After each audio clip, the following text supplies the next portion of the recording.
And then we have a few verses here, verse 36 through 45. And then we'll deal with chapter, and then we will have worked our way completely through the book of Daniel and with that. And so let's, again, just kind of reiterate chapter 11 here. Again, this is the last of the visions that Daniel has received. And in the first 20 verses, the emphasis in the first 20 verses in the vision is on the third kingdom of the four that God had given Daniel revelation earlier. And so we started with Babylon there, and then we went to the Medo-Persian Empire. And then after the Medo-Persian Empire, we know that it fell into the hands of Alexander the Great. And so here, these verses, God is trying to give a little more detail to what's happening here during the Grecian Empire, the Alexander the Great being one of the foremost ushering in the Grecian Empire. And so we worked our way through that. Remember how, just by way of review, how many, when Alexander the Great went off the scene, he did not have an heir to the throne. And so his kingdom split into how many? Okay, 4, right? 4 different. We looked at the map and the various areas with that. This passage focuses primarily on 2 of those regions, right? It focuses on what they call the north and the south. The north would be in modern day Syria, right? And the south would have been in Egypt, all right? And so, again, the Seleucids would be, again, the northern kingdom, ruling with that, Antiochus and so on. And then in the southern kingdom, a lot of them, the Egyptians were the Ptolemies, right? To Ptolemy. And what little nation was sandwiched between the north and the south? Israel. And so there they are, all right? Again, most of the time, and depending on which whether the north or the south had the particular rule at the time, you know, the Israel would just go along, and pretty much they left Israel alone. They trampled through at different times. They plundered it, right? And we looked at that a little bit. But pretty much, for the most part, they left little Israel alone, left the Jewish nation to their worship in the temple, and went on with that.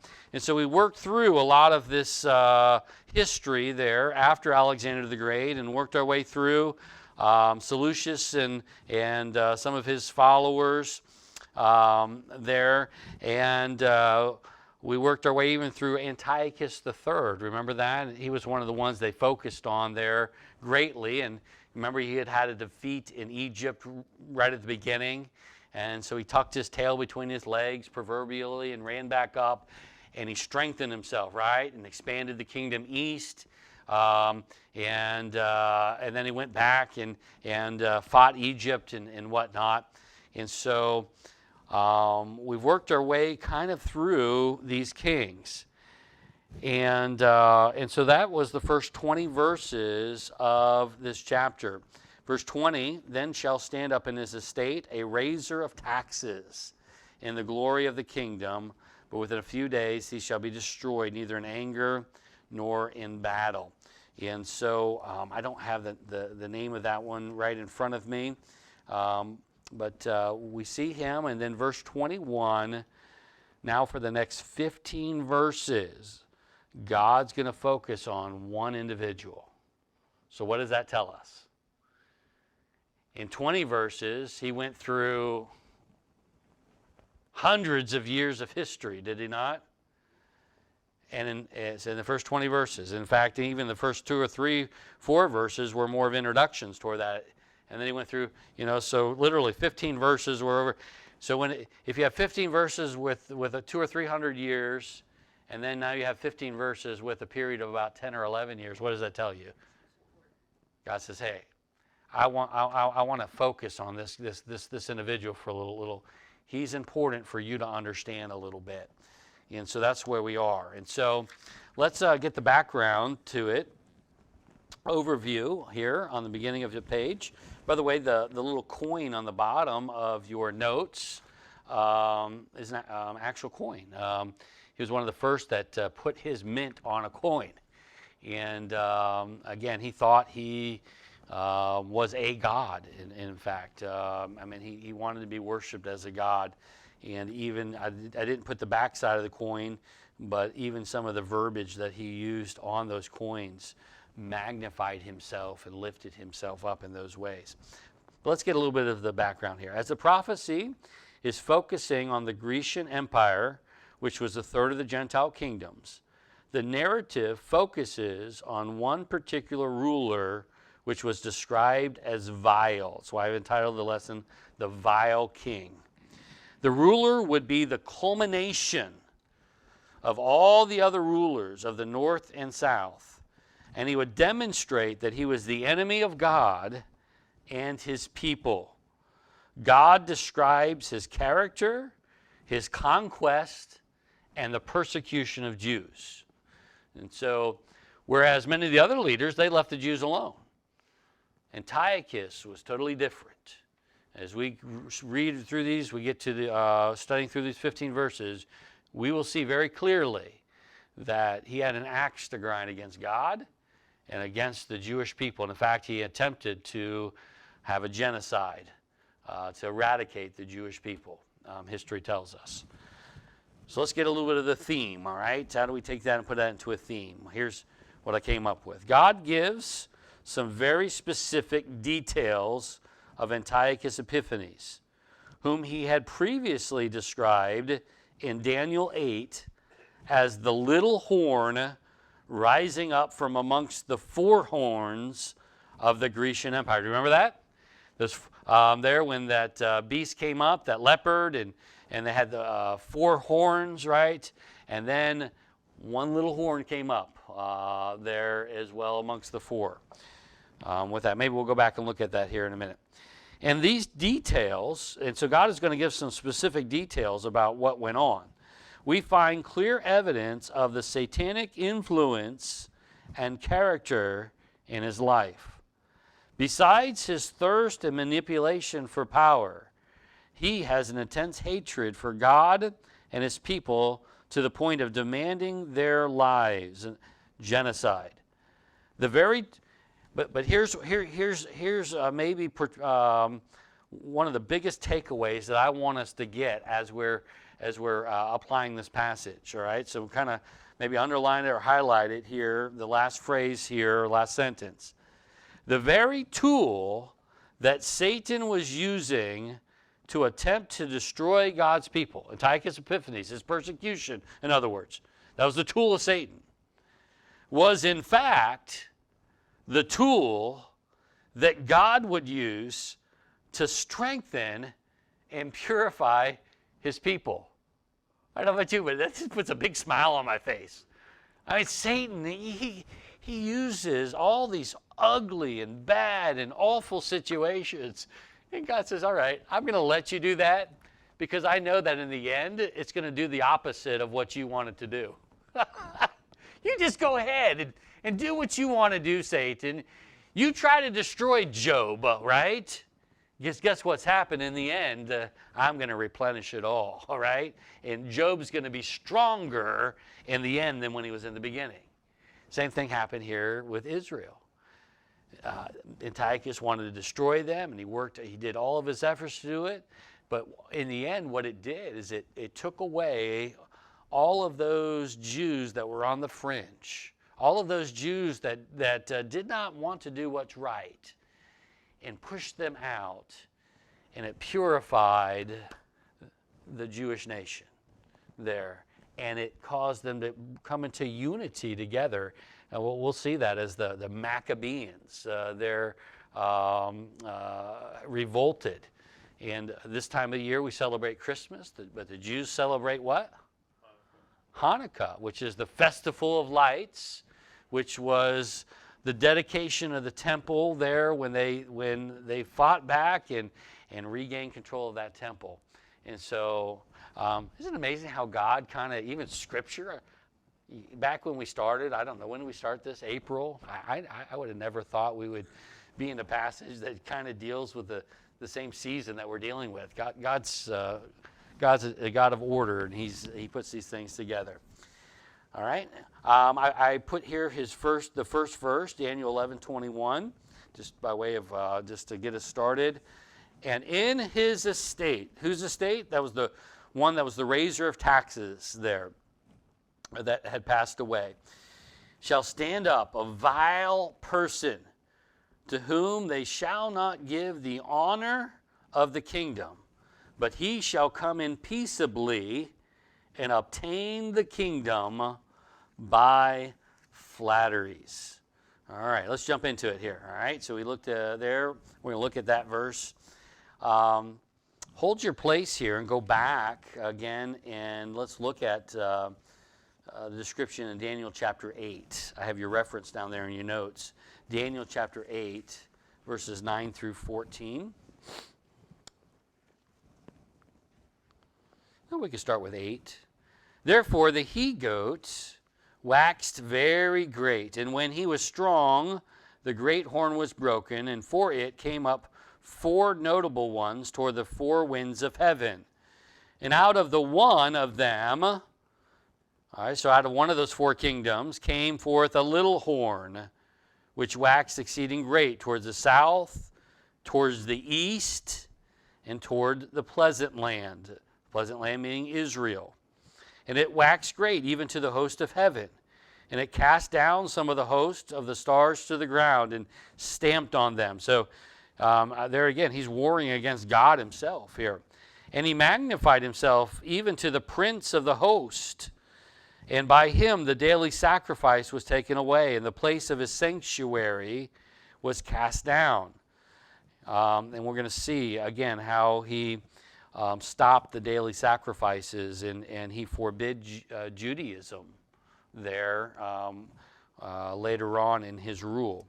Verse 12, and a host was given him against the daily sacrifice by reason of the transgression, and it cast down the truth to the ground, and it practiced and prospered. I heard one saint speaking, and another saint said unto that certain saint which spake, how long shall be the vision concerning the daily sacrifice and the transgression of desolation, to give both the sanctuary and the host to be trodden under foot? And he said unto me, unto 2,300 days, then shall the sanctuary be cleansed. And so this is again, we have the near reference to this passage is obviously to Antiochus Epiphanes. Then go with me to verses 23 through 25. And in the latter time of their kingdom, when the transgressors are come to full, a king of fierce countenance and understanding dark sentences shall stand up. And his power shall be mighty, but not by his own power. And he shall destroy wonderfully, and shall prosper and practice, and shall destroy the mighty and the holy people. And through his craft, or through his policy also, he shall cause craft to prosper in his hand. And he shall magnify himself in his heart, and by peace shall destroy many. He shall also stand up against the prince of princes, and he shall be broken without hand. So there again was the earlier vision that Daniel had, and now God is going to put some details to this man. All right, so in our notes here, we're going to first of all look at the rise to power. In your notes you can put, he is described as vile. When you think of something vile, I have some thoughts down there in your notes, in my notes, but when you think of something vile, what do you think of? Evil. Guess a lot. He's smiling back there.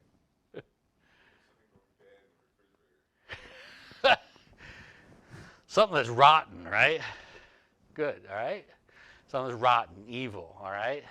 Vile, putrid, all right? Anything else? All these are good adjectives. when you have something that goes bad in your refrigerator, can you take it out and sell it to somebody? So it has no what? Value or worth. So there you have kind of the idea of it, putting all of those thoughts together. It's despised. It's like, man, get that away from me. I don't want it in my sight. It's a little, there's an intense hatred, but that's another kind of another little nuance jumping off of that. It has the idea of not just hatred, but it has the idea of, again, it doesn't have any worth. In other words, it's in a position. Here, he got put in a position, right? But he's a worthless individual. All right? Not having value. All right? With that. So here, verse 21, and in his estate shall stand up a vile person. All right? Now let's see how he rose to power. To whom they shall not give the honor of the kingdom. All right? What's the honor of the kingdom? Being the ruler, right? In other words, somebody else didn't say, all right, I think it's a good idea. Sometimes we have nominations, right? Hey, so-and-so, I want to nominate them for this position, right? All right. Nobody nominated him for this position. Nobody thought that he should be lifted up and had honor. Why? Because he was vile. He had no worth. That's the way they viewed him. And so, in other words, if somebody is not saying, hey, look, we think you should be the next king, then how does he come to power? He takes it. That's right. So you can put the word in there, seize. He seized the throne.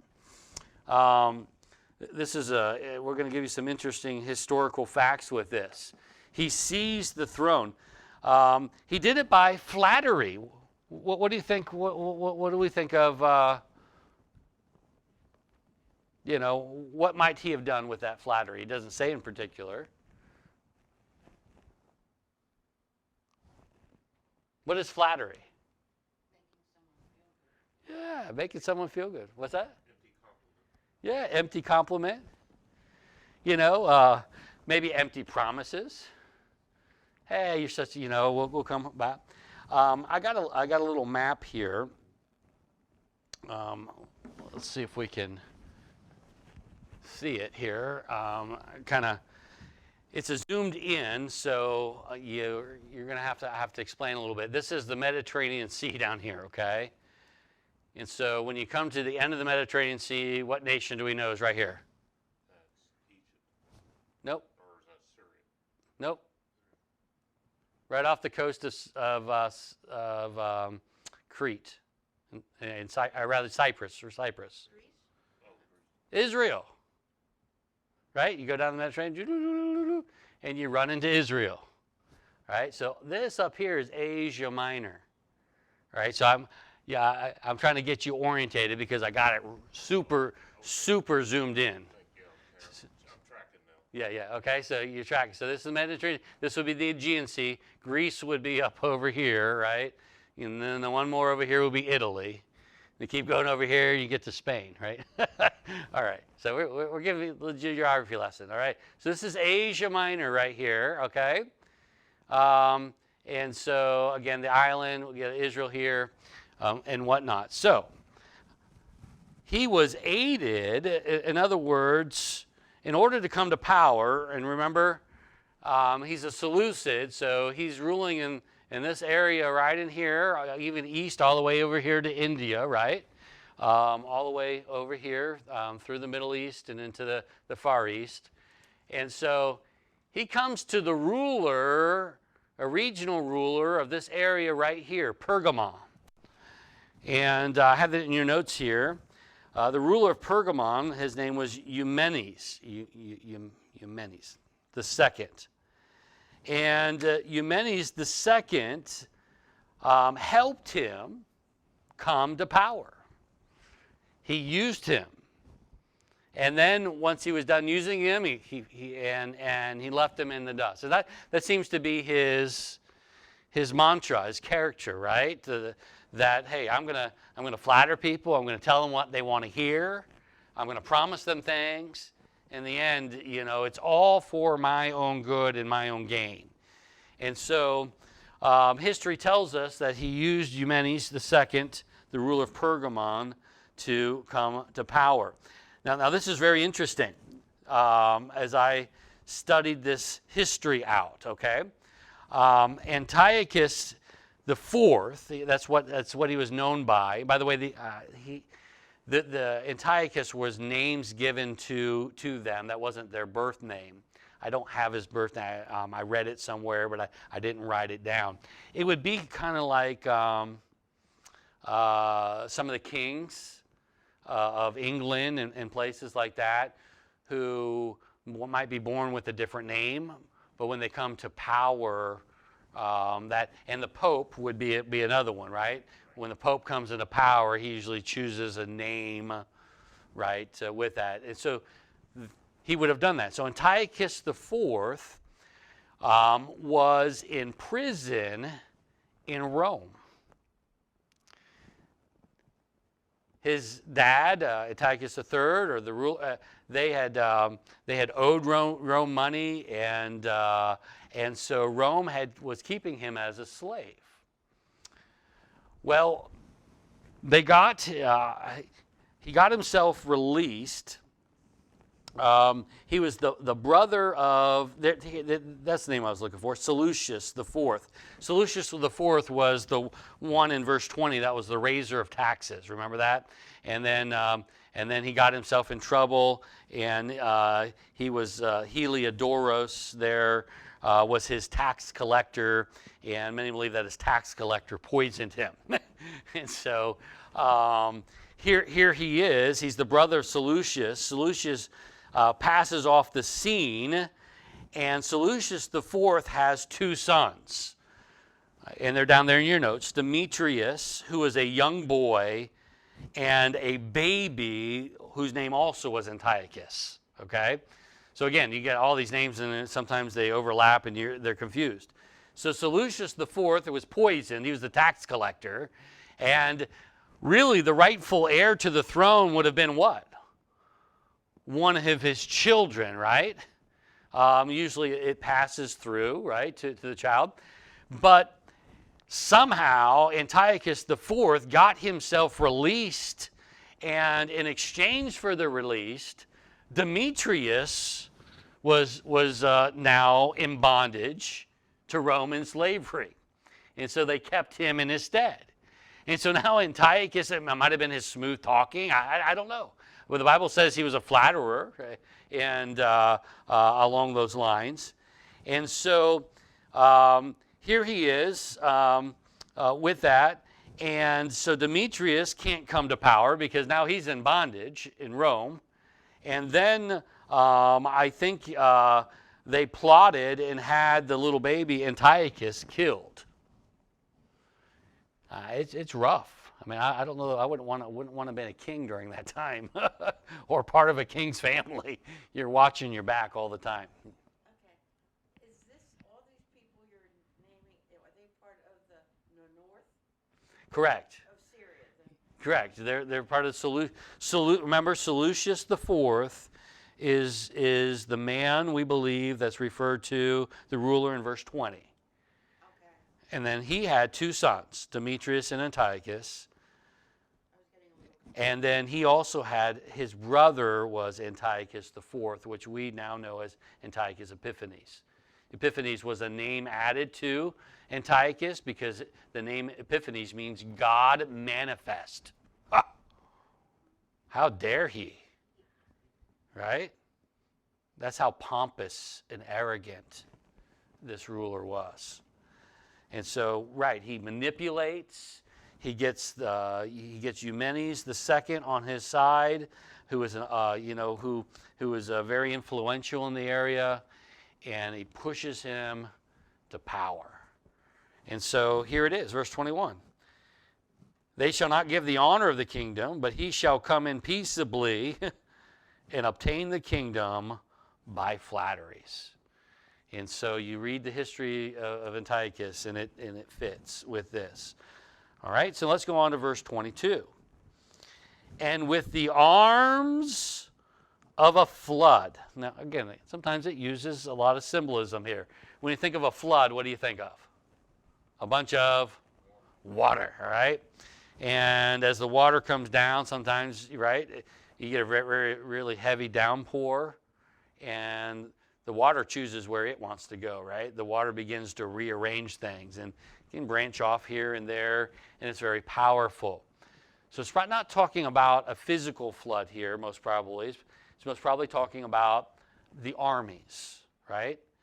His armies. He flooded, obviously, these territories. He was out for conquest. And so he put his armies out as a flood, just to overrun. It's kind of a symbolic picture of overrunning the people around him. And with the arms of a flood shall they be overflown from before him, and shall be broken, yea, also the prince of the covenant. So, let's go on in our notes here. The second point that we had was the murder of the high priest. The murder of the high priest. We see, first of all, references in verse 22, military conquest, we believe, in Egypt.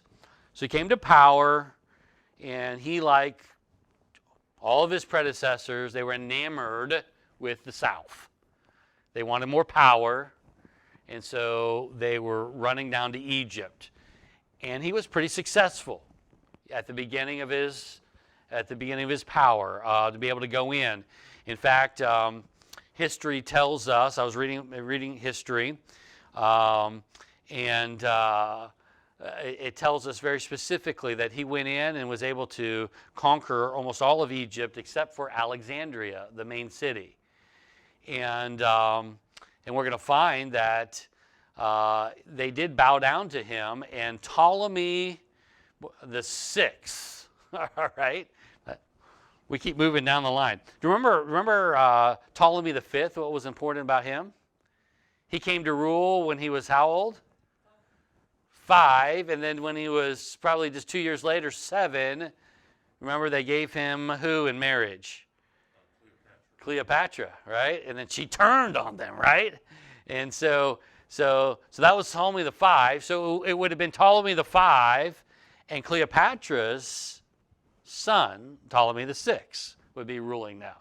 Okay? So you kind of following history along here.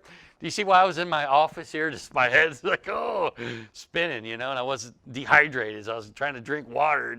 My head was just spinning all over the place. I was trying to get this in an order where I could show this tonight and be a help. It's fascinating. So there's some military conquests in Egypt, but I wanted to focus here. And they shall be overthrown from before him and shall be broken. So he had quite a bit of military victories there in Egypt. But then look this, yea, also the prince of the covenant. All right, who's the covenant people? Israel. So who would be the prince of the covenant people here upon earth? Who would be the religious leader? The high priest. And so here it is. We find that he's coming against the high priest. So first of all, murder of the high priest, military conquest of Egypt. And so he wanted, and there was a changing of the Jewish culture. So now follow this with me. As time progressed on, even a little bit before Antiochus IV, with Antiochus III, the Greek culture began to be permeated throughout the region, and towns and cities were converted into. They would put up Greek gods and idols. One of the things they would do is so they would put up learning centers, education centers. They would put up gymnasiums. You remember the Greek games, right? There. And again, history tells us that it's very sick and vile that they participated in the nude. And so for the most part, Israel had been spared having this Greek culture pushed upon them. They've been spared.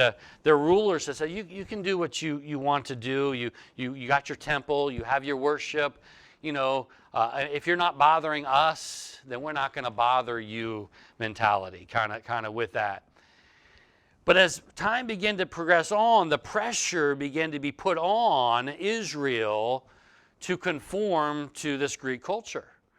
We call it when you're reading, if you hear the word Hellenization, Helleniz, Hellenized.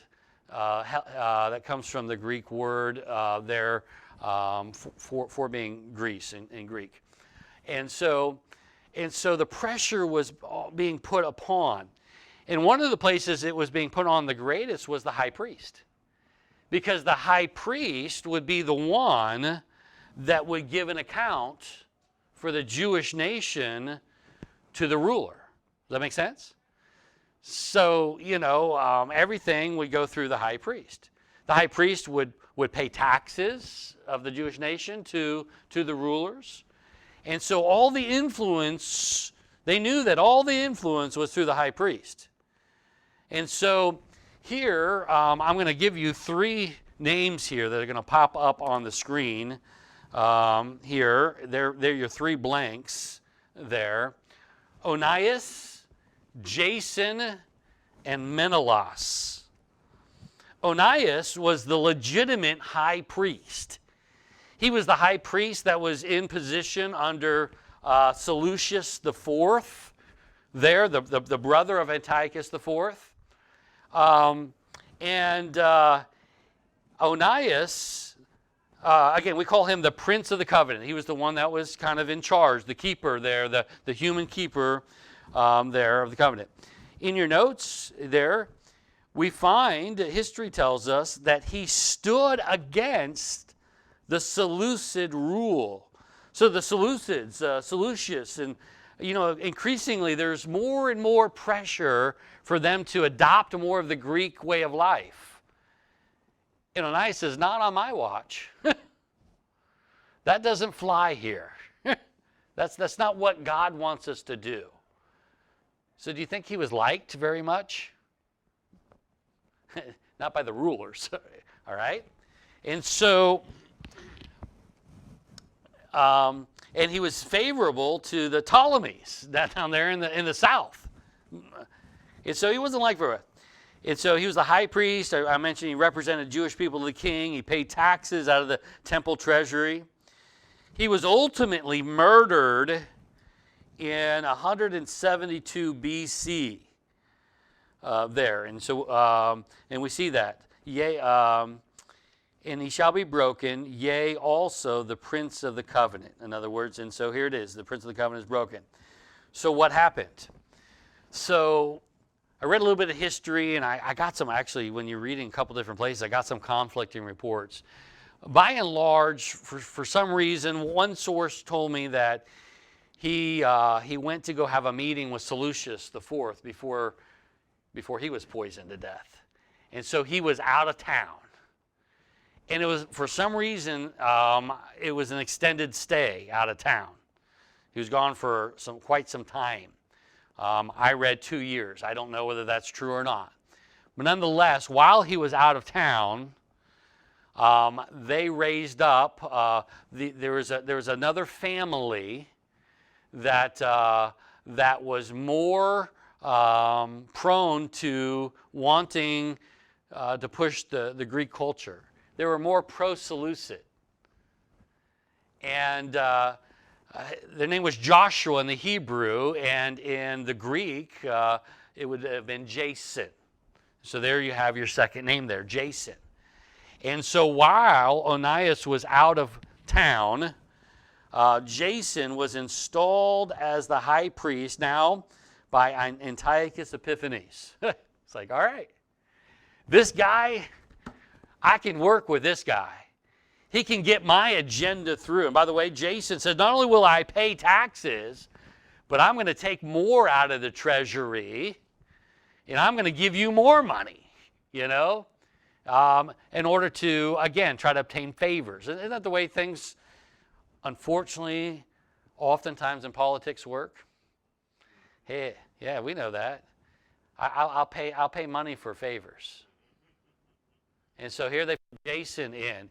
He is not of the line of the high priest. He's not in the Levite line. He has no business being in the high priest. But they put him in there. I'm sorry. Back up. He is. He was actually, I'm sorry. He was the brother of Onias. To make matters worse. All right? He offered greater funds from the temple treasury. He built a gymnasium outside of the temple. And some say that in order to increasingly pressure the Jewish people, they say, well, you don't have to. We'll build the gymnasium. You know how it is, right? We'll get something in by way of a promise, and then we'll flip the scenario afterward. We'll just build the gymnasium. Those that want to participate can participate. But guess what? We're going to make a requirement that all males that are within a certain region, they got to participate one time a year. And the Jewish folks, that would have been an abomination to them, obviously, because of the indecency that was going on inside of those games and the all the things that go on with that Greek culture. And so here's Jason, pushing them again towards this Greek. What all of us need to keep in mind when we manipulate to get something, guess what? There's always somebody that's a greater manipulator behind us. Isn't that a proverb? What goes around comes around, right? What's that? You reap what you sow, right? And so here he is. And so he didn't remain in the high priest very long because there came along another person, Menelaus, who usurped the position of the high priest by offering more money from the treasury. If you put me in, Jason gave you this, but I will give you this. Woohoo! He was loyal to the sons of Tobiah. They were called the Tobiads. And the Tobiads had a significant political influence, and they were very Hellenistic in their views. And so by the time Onias came back, guess what? Hey, we don't have need of him anymore, so guess what? They hatched a plot. Some say Antiochus did it, some say Menelaus did it, but they hatched a plot and murdered Onias, the legitimate high priest. Was the Tobias, were they Jewish? They were Jewish. Yes. They were Jewish, but they weren't of the tribe. That was the one that was not of the tribe of Levi that I'm aware of. So where are we at on the verse in the Bible? Well, verse 22, I was kind of explaining what happened there with the Prince of the Covenant being broken. I said also the Prince of the Covenant. Gotcha. Yep, good. Yeah, we're making a long ways tonight. Okay, so, if I'm getting this right, what's his name? You got a lot to choose from. Yeah, the one we're talking about. Epiphanes, is that it? Epiphanes. Okay. He seized the power. Yes. And just about not long after he seized the power, Onias goes to see. Well, I think he went to see Seleucus before he seized power. I think Seleucus was probably still alive. Okay. That's where I'm kind of fuzzy, and I read a couple different accounts. For whatever reason, he was out of town, and when he was out of town, Antiochus Epiphanes installed Jason. Looking at your dates, 175. Yeah. And murdered in 172. So A couple years. correct. Yeah, he was gone for a couple years for whatever reason. Maybe I don't know. Was he imprisoned? Well, they found out that hey, he was murdered, and now we're going to come after you. I don't know. I haven't read enough history with that, but we get the general idea of what happened here. Okay. with that. All right. I'm kind of trying to fill in a little bit of the blanks. I mean, God gives us a great historical account, but I'm trying to fill in the blanks with a little bit more of history that we were looking at from other extra biblical sources. The Maccabees, and there was another source as well that we got that from. All right, now we're all clear as mud, right?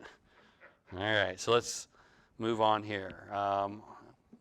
We'll go until the kids come in here. The conquest of Egypt. The conquest of Egypt. So we already see at the beginning that, he's had some successful conquest down in Egypt. But verse number 23. And after the league made with him, he shall work deceitfully. For he shall come up and shall be strong with a small people. He shall enter peaceably, even upon the fattest places of the province, and he shall do that which his fathers have not done, nor his fathers' fathers. He shall, so what is it? He shall scatter among them the prey and spoil and riches, yea, and he shall forecast his devices against the strongholds, even for a time. So let's give you some notes with this to kind of help. So first of all, I had a little map again. So here's Antiochus. Here's the Seleucid kingdom here. Down here in Jerusalem, they're dealing with that. And then he goes down here to Egypt and Alexandria, right on the coast of the Mediterranean Sea right there. And so he had many military campaigns against Egypt. Many military campaigns against Egypt. But we see that they were characterized by deceit and making alliances for his own gain. Now we read these, I kind of want to give them to you. Maybe we'll come back and reiterate them next time. So what is he talking about here? What is he doing that his fathers and fathers' fathers didn't do? And that was the fact of where he got his funding for his attacks. He got his funding for attacks from the high priest, right? Who would fill his coffers full, and that's why, hey, Menelaus is going to pay me more and going to head us down more that direction, we'll go with him. And so the more money he got, what he did is he funded his attacks. He also, here in verse number 24, he shall enter peaceably even upon the fattest places of the province. So he went where there was money in the province.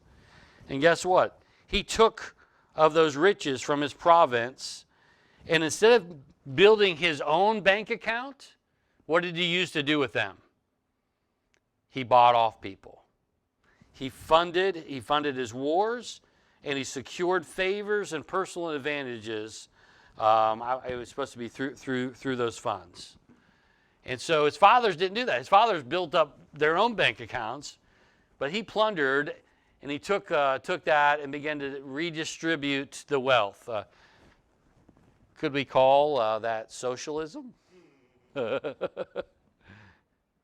Type of socialism, sure. And so that's what's going on in verses 23 and 24. I think in 23 there, he makes it, he comes into a new league, obviously, with that high priest and makes leagues with people around them. And how does he do that? He does that on the basis of money and financial gain and advantage. And he does that more. It said that his fathers and his fathers' fathers even didn't do that. He shall scatter among them what? The prey. So when he's able to prey and when he spoils things and riches, he scatters that around. And then he forecasts his devices against the strongholds even for a time. And so again, he begins to use those to plan his further attacks and fund those wars. All right, so we'll come back and we'll kind of pick up verses 23 and 24 next time and continue working our way through. All right, Ms. Tanya, anything for tonight? All right, come on down.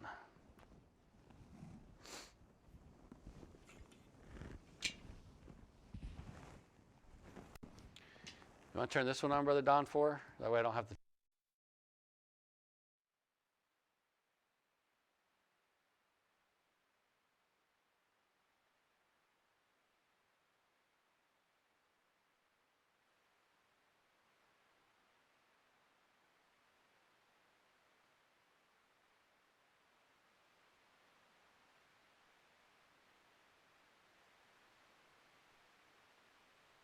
Sounds good. So that was the section on creation.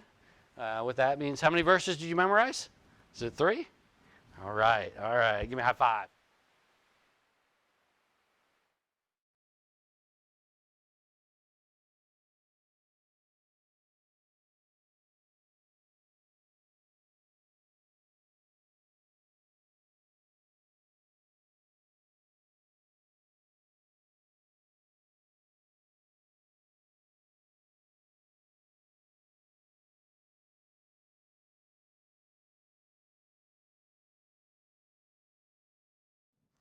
And thank you for your word. We know that you've given us your word here for specific purposes and reasons, for instruction.